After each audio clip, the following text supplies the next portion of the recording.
ഓം നമോ നാരായണായ.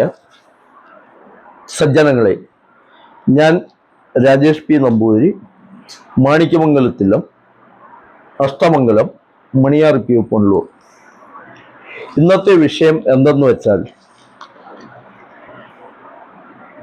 കുട്ടികളുടെ 28 കെട്ടിനെ കുറിച്ചുള്ള സംശയങ്ങളാണ് ഭക്തജനങ്ങളുടെ സജ്ജനങ്ങളുടെ ഇടയിൽ വ്യാപകമായിട്ട് ഉള്ളത്. ഒരു കുട്ടി ജനിച്ചു കഴിഞ്ഞു കഴിഞ്ഞാൽ അശ്വതി തുടങ്ങി രേവതി വരെയുള്ള 27 നക്ഷത്രങ്ങളും 2.25 നാഴികയുള്ള അഭിജിത്ത് നക്ഷത്രവും കണക്കുകൂട്ടിയാണ് 28 കെട്ട് വരുന്നത്.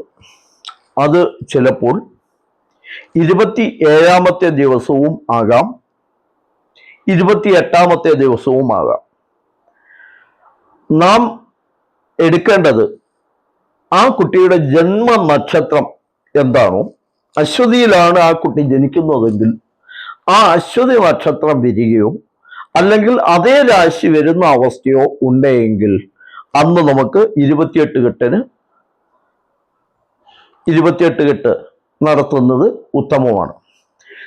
ചില സ്ഥലങ്ങളിൽ പറയുന്നത് പെൺകുട്ടിക്ക് 27ഉം ആൺകുട്ടി 28ഉം, അങ്ങനെ ഒരു ലിംഗവകഭേദങ്ങൾ സ്ത്രീ പുരുഷനായി പ്രത്യേകതയില്ല. 28ാമത്തെ അതായത് നക്ഷത്രം തികഞ്ഞു വരുന്ന മുറയ്ക്ക് 28 കെട്ട് പൂർത്തിയാക്കാവുന്നതാണ്. അത് കുട്ടിയും അച്ഛനും തമ്മിലുള്ള ബന്ധത്തെയാണ് ദൃഢമാക്കുന്നത്. അപ്പോൾ ഒരു ചോദ്യം ചോദിക്കുന്നത്, ബ്രാഹ്മണ സമൂഹത്തിൽ ഈ നൂലുകെട്ട് 28 കെട്ട് അല്ലെങ്കിൽ ഈ നൂലുകെട്ട് എന്ന് പറയുന്നത് 11ാമത്തെ ദിവസം പുണ്യാഹത്തോടുകൂടി ചെയ്യാറുണ്ട്. അത് എന്തുകൊണ്ടെന്നാൽ ആ സമൂഹത്തിൽ വിവാഹം കഴിച്ചു കഴിഞ്ഞു കഴിഞ്ഞാൽ ഗർഭാവസ്ഥയിൽ 1ാം മാസം തൊട്ടുള്ള ഷോഡശ ഉപചാര ക്രിയകൾ പൂർണ്ണമായും പൂർത്തീകരിക്കാറുണ്ട്. ആയതിനാലാണ് അത് 11 അല്ലെങ്കിൽ ആ സമയങ്ങളിൽ നൂലുകെട്ട് നടത്തുന്നത്. ഓം നമോ നാരായണായ.